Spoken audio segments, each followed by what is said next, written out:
Dito sa malayong lugar sa kabundukan ng Batangas ay mayroon tayong pupuntahan na isa sa ating mga natulungan. Ito ang batang si Aldin. At pagkarating nga namin dito sa kanilang bahay ay wala na kami nilatnan. Dito pala pumunta ang batang ito sa bundok. Ito nga ang ginagawa niya ngayon dahil wala nga raw pasok, siya ay naglilinis muna para mayroon daw mataniman ang kanyang mama na mga gulay. Sa gantong paraan daw ay nakakatulong siya sa kanyang ina para mayroon daw silang mataniman na gulay. Hangang-hanga nga ako sa batang ito dahil sa murang edad niya ay marunong na siya sa mga gantong trabaho. At dito nga ay umuwi na kami sa kanilang bahay para idala ang isang sakong bigas para sa kanila. Dito nga nagulat ako sa kanilang ulam dahil ang ulam nila ngayon ay daga. Huling araw ito nila ng kanyang ama kagabi. Ito nga ang silbing ulam nila ngayon dahil na rin sa kahirapan ng buhay, ito na ang kanilang ginagawa para makatikim daw sila ng karne.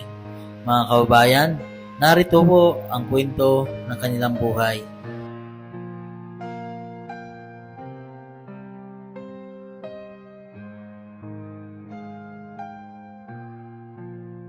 Magandang tanghali po sa inyo lahat mga kabayan.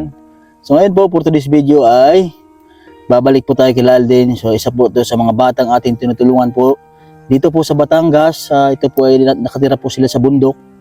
Yan, siyempre meron tayong kasama ang aking mga inalagaan, si Dandan at si Kadoy. Tara po, samahan niyo po mga kabayan. Maglalakad po tayo.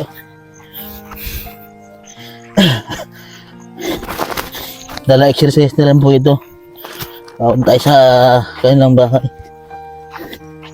Sana dito yung mga bata. Yan po, maraming salamat po sa ating mga subscriber, mga followers sa inyo, at sa mga sponsor po natin. Hatid po tayo ng tulong sa ating kababayan. Yan, sa mga star sender po natin, maraming salamat po sa inyo. Uy, ano yan? Uy, ano to? Gagamba. Hindi. Malapit na po tayo. Dahan-dahan lang kayong dalawa ha. Maputik. Dahan-dahan lang sa paglakad. O, dahan-dahan dito. Maputik o. Ayan po mga kabayan, nakita po namin si Aldin naghahalabas. Ano nga ba dyan, Aldin? Ha? Naghalabas. Dah, palagi mo ito. Naghalabas ka? Bakit naghalabas ka dyan? Ha? Wala. Walang pasok ngayon, Sabado? Ha? Wala pong kasing tao sa bahay nila mga kabayan. Dito po namin nahanap si Aldin. So nagtanong po kami doon sa tao sa kanila. Ay dito nga naghahalabas yung bata. Ayan. Asan si mama mo? Wala pa naman pala yung ligaw. Nanguha na nga pala yung ligaw. Anong gagawin doon? Ulam. Ano yan? Naglilinis ka lang dyan? Tataniman daw po ng gulay. Ha? Tataniman daw po ng gulay. Sino magtatanim ng gulay? Mama. Mama mo? Anong oras ka dyan naglilinis pa? Ganina lang. Kanya na lang. Tataniman pala ng gulay ni mama mo. May bigas pa kayo? Aldin? Wala na. Wala na. Meron pa doon. Isang ano. Yung dala ko pa yun. Kamusta ang pag-aaral mo? Ha? Ilang. Sipag naman ng bata ni Aldin, no? Kapatesting ako. Ganda ng karit ni Aldin, no? Ito, dito tinatanim yung ano? Yung... Anong tatanim yung mama mo dito? Ha? Yung ano, lukbati tsaka okra. Okra. Eh, dapat meron kang ano? Meron kang karit. Yung... Ganyan, oh. Sino gupit sa'yo? Mama. Binata na si Aldin, eh. O, isang kanta muna tayo dyan. Isang kanta muna. Ha? Oo. Magaling ka pa ba kumanta? Anong... ha? Hindi na magaling kumanta, bakit? Hindi ko na nasanay eh.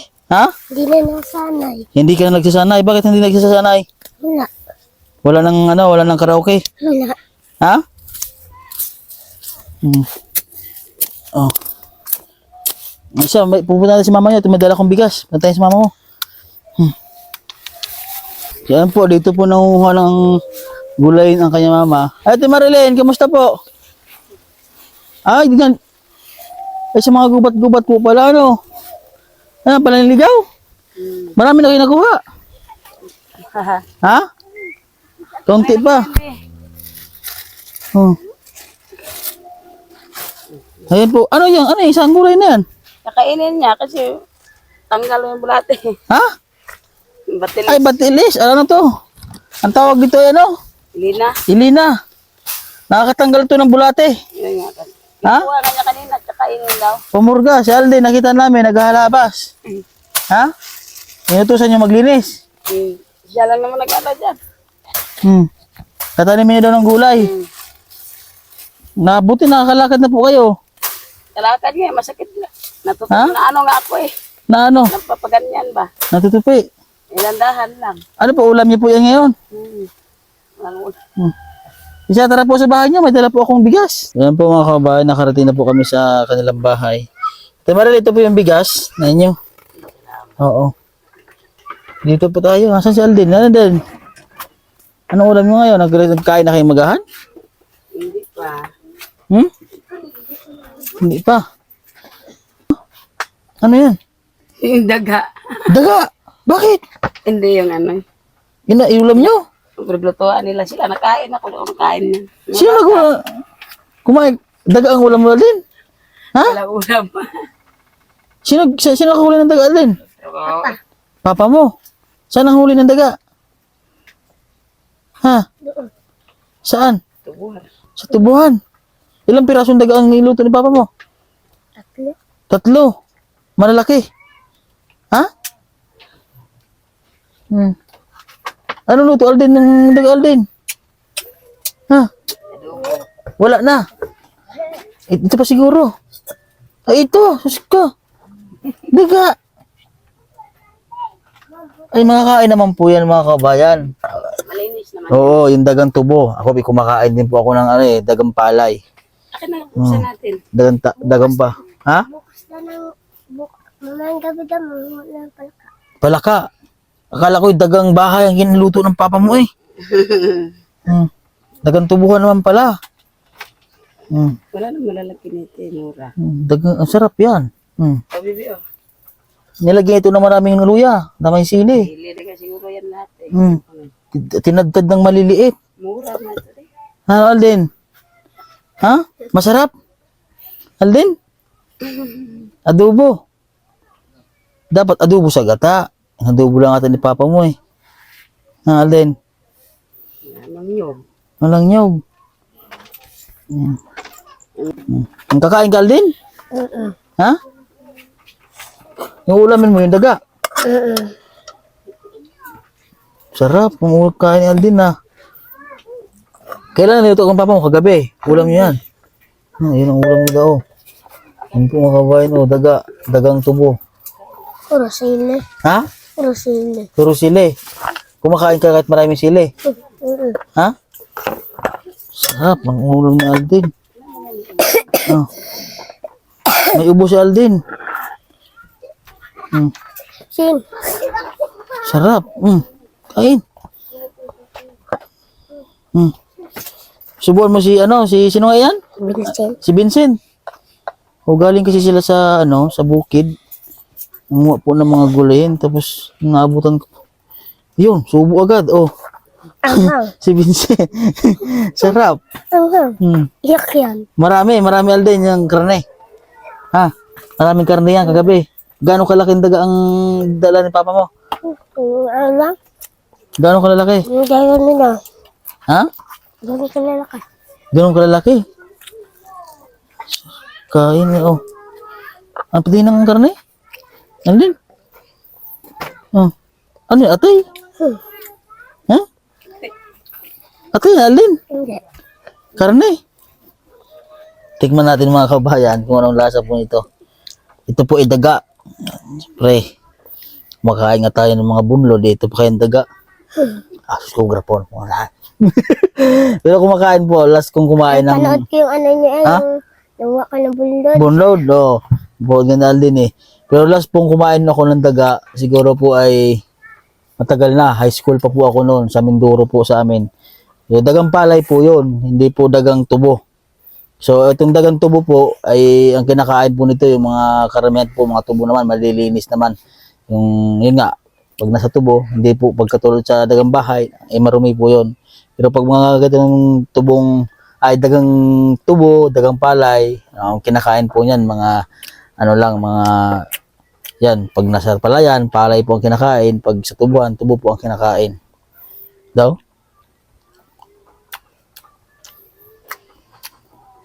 Masarap.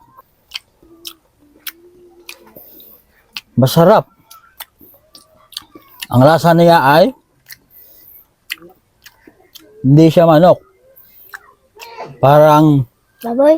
baboy. Parang baboy na adobo. Ganun ang lasa niya. Kasi yung sa amin sa Mindoro, hindi adobo. Pag nagluluto kami ng dagang palay, adobo sa gata, kundi prito. Yung niluto namin. Ito ay adobo talaga. Ano lang, maraming sili. Asin siguro to. Sinama ni Papa yung ano atay. Sinamang atay? Eh! Sinamang atay? Atay ang kinakain mo. Sarap. Pwede ba yung ibal din? Tingnan natin. Yung laman lang akin. Tingnan natin.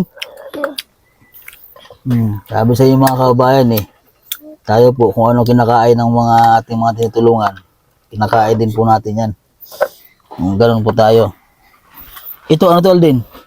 Taba. Taba. Balat. Balat ito. Ano to? Sinilaban ni Papa mo? Sinilaban o pinakuluan? Sinaban. Sinilaban. Ito yung balat. Pasintabi po sa mga hindi kumakain ng daga. Sa mga na kumakain dyan, pasintabi po sa inyo. Masarap po mga kababayan, promise. Sarap Aldin ano? Kung masipag ka lang pala mo ng daga Aldin, libre ng ulam. Wala pang hindi pa siguro makahibla dyan. Exotic po dyan diba? Ikaw naman po mga kabayan, matibay ang sikmura ko. Kaya, yun, kung sa mga nakapanood, kumakain po ko ng bundon, mga ano. Diba? Sarap. Saan yung bigas nyo? Ito. Last na saing na lang. Ang isa. Sige. Akin lang yung ano sa'yo lang yung mga, yung sarap. Grabe po mga kabayan, sarap ng daga. Ngayon lang po ako nakatikim ng adobo na daga. Gusto mo? Gusto nyo? Gusto nyo? Kasi dandaan gusto. Diyan. Tingnan mo dam. Sarap dan. Tingnan mo dam. Ano?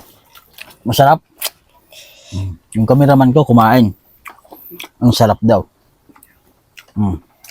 Ikaw, gusto mo kumain? Yung isa ayaw kumain. Ano Alden? Ha? Daw, kakanta daw ako. Ano ang kinakanta mo? She's gone! Hala, gumanda ang busis ko ulit Oh my Lord! Hala!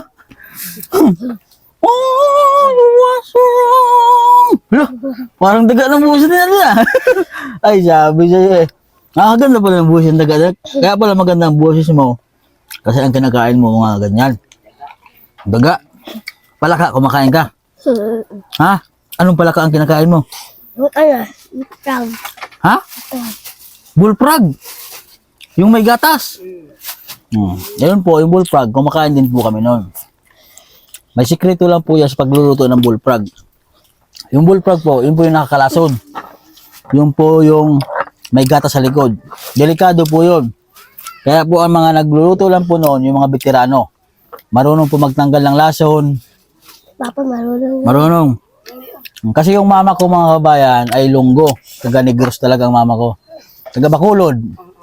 So, yun, dun sa amin po, sa Negros, kinakain po yan, mga dagang tubo, mga bullfrog, yan. So, dun po natuto po kaming kumain ng ganon. Siyempre po, sa kahirapan na rin po ng buhay dati, kung ano po yung mga naranasan po ng mga tinutulungan ko ngayon mga kabayan, ranas na ranas rin po namin kung gaano po kahirap ang buhay. Kaya po nga, relate na relate po talaga ako sa mga batang aking tinutulungan. So, kung ano po yung nakikita ko sa kanila, ganoon na ganoon po kami dati. Kung ano naranasan po namin sa buhay. Dahil papatuloy pa rin po tayo tumutulong dahil nga po, mahal ko po yung trabaho ko, yung pagbablog, yung pagtulong po sa kapwa natin. Siyempre, nagpapasalamat din po ako dahil mayroong sumusuporta po sa akin kahit papano, yung mga sponsor po natin. Ayan. Kaya ito, katulad nun, Alden. Yan. So, nakikita ko po sa kanya kung ano po ako dati. Yan. Ano, Alden? Busog na? Busog na. Sarap ng ulam ni Alden. Ha? Wala ba tayong isang kanta muna dyan bago tayo magpaalam sa kanila, sa ating mga viewers? Hindi ko na alam. Ha? Wala ka bang alam na kanta? Dapat lagi ka mag-practice. Kasi pag sa tuwing dadalaw ako sa inyo magdadala ng bigas, siyempre, kakantahan mo yung ating mga nanonood. Siyempre, marami nakaabang sa'yo sa pagkakanta mo. Marami nag-aabang sa'yo sa mga nanonood sa'yo. Kaya lang ka ba Tagalog? Nakanta, sisgan lang. Ha? Malapit na ang Pasko. Anong gusto mong regalo? Ha? Bye. Bike. Siyempre, bago makabike, mag-aral mo na mabuti. Ha? Kailangan, pakitaan mo ko magandang grades. Ha? Sige. So, yan po mga kabayan, may dala po... 100 na ako dun. May 100 ka na. Sige. Yan. So, yan po mga kabayan, may dala po tayo isang sakong bigas para po kay Alden. So, monthly po yun. Maraming salamat po kay Sir. Sa ating sponsor po na nagbibigay tulong sa ating mga kabayan, San Sister, kay Pasita and Lisa Endilja, kay Ma'am Leonera MC, kay Ma'am Ginebel Manyabing, sa ating mga anonymous. Maraming salamat po sa inyo. Kay Ma'am Intis po, sa ating mga star sender, maraming salamat po sa inyo. Lalo na po sa ating mga sponsor na nagtiwala po sa atin. Sa mga hindi po nagpapa-shoutout, yan, maraming salamat po sa inyo, sa mga anonymous po lang po natin at sa nagsusubaybay po. Sana po mga kababayan, itong mga vlog po natin na iba, hindi po kay Bibi Jojoy, sana po i-share nyo rin po mga kababayan at panoorin nyo po mga kababayan yung mga tinutulungan po natin mga kababayan. So yun po, dito na lang po ang aking vlog. God bless po. Sa mga nais po magtulong, sa mga nais po bibigay po ng tulong kay Alden, and message na po sa aking Facebook page, Master Rizal po. And so yun po mga kababayan, dito na lang po ang aking vlog. God bless po at magandang tanghali po sa inyong lahat.